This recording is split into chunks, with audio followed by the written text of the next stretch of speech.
I'm George Miller. Okay.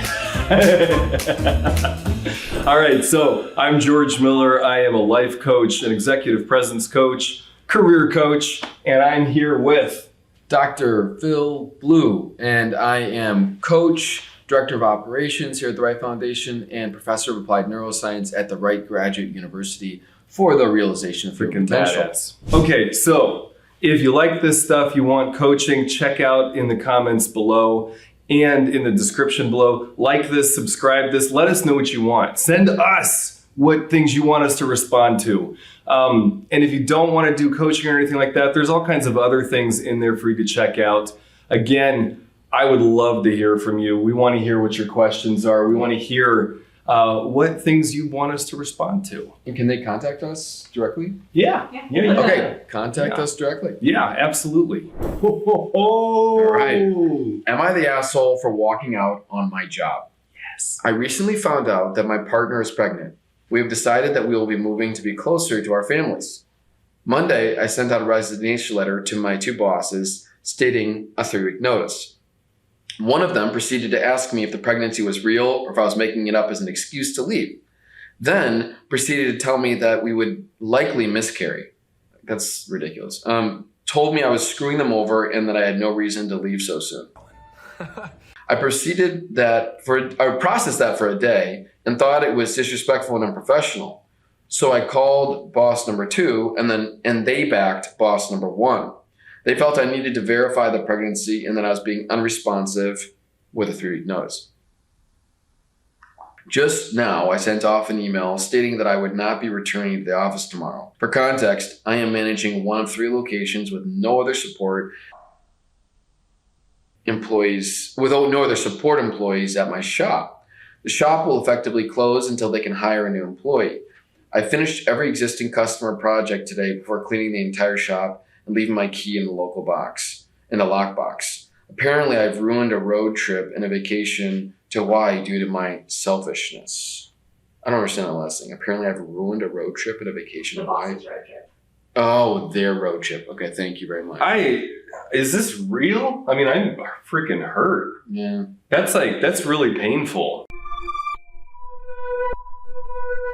I usually say, yeah, you're an asshole. I mean, in some tiny way here, but it just sounds like a really painful environment to be working in.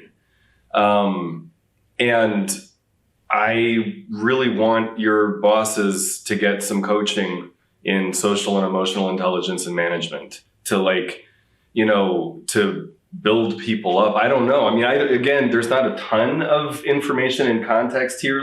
I don't know what else is going on there. If you were like a real total superstar badass that was gonna just really see it all the way through and work those 3 weeks, and maybe your bosses are just, everything's falling apart for them. It doesn't sound like it because they're going on vacation.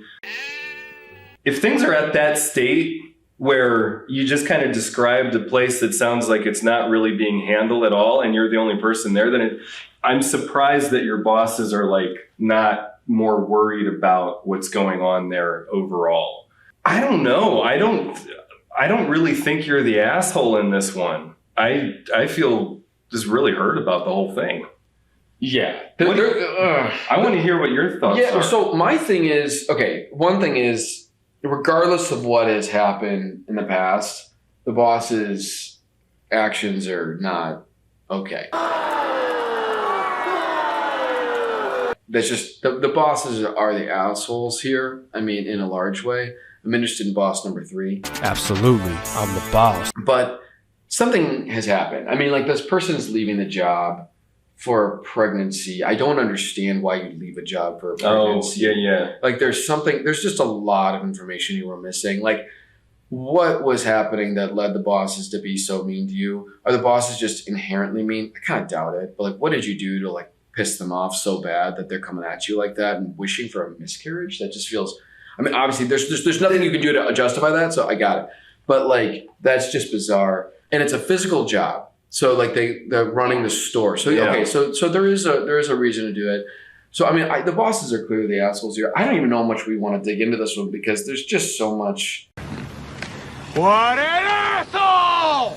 That just hurts. Yeah, it's pretty clear. I'm not willing to go too much more into it because it's just speculation. I think that some of the things I can say about this is it's typically a really good idea to leave your company well when you're transitioning. I mean, that shit will haunt you. I mean, this is going to be painful to you. It's already painful, but the advantage of staying and working at a place and seeing it through as much as you can is that when you leave and you go into the next thing, it just feels fucking better when you're in the interview. Like to be able to say to the person who's interviewing you, like, these are the circumstances in which I left, and like, and rather than I just cut and left, it's going to tend to be a much better thing for you to work through whatever BS you're seeing in a spot, because you can learn a lot from it. Also, that's another thing we talk about, like your point about, if there's no urgency.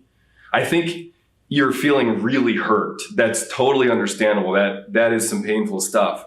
And so that probably spurred on the urgency. But if you flip it around and look at that 3 weeks that you could have been there, learning as much as you could, giving your bosses as much feedback as you wanted to, trying out as many opportunities and ways of doing things differently than you've done them before. But this takes this kind of intention. It takes like a kind of breaking open of your perspective and approach. So it's not like I'm saying, oh, shame on you for not doing this, but I'm sharing about this as a different approach to leaving a job. Is if you know you're going to, then why not really go for it and do things in such a way that you've always wanted to do it, say the things that you've wanted to say respectfully, but to be able to work things out. It's a kind of rare opportunity when you're leaving. It's kind of like, I was thinking about the high school thing. I found that anytime I was at like summer camp or the end of the year, that was when I always like took these risks. Like that's when I'd like, flirt with the girl I was afraid to talk to, or like that kind of thing. Cause I was like, well, summer's coming. Don't got much time left. Like, so if you can apply that to like you're exiting on a job and take that pain that comes up and apply it towards a purpose of you developing, you becoming who you could be. That's what I'll throw in here. I know you're not asking that question, but I think you made it valuable. I think what you just said really made it valuable, because I think that really was sweet advice for a lot of people. That applies beyond this. I think that was really nice.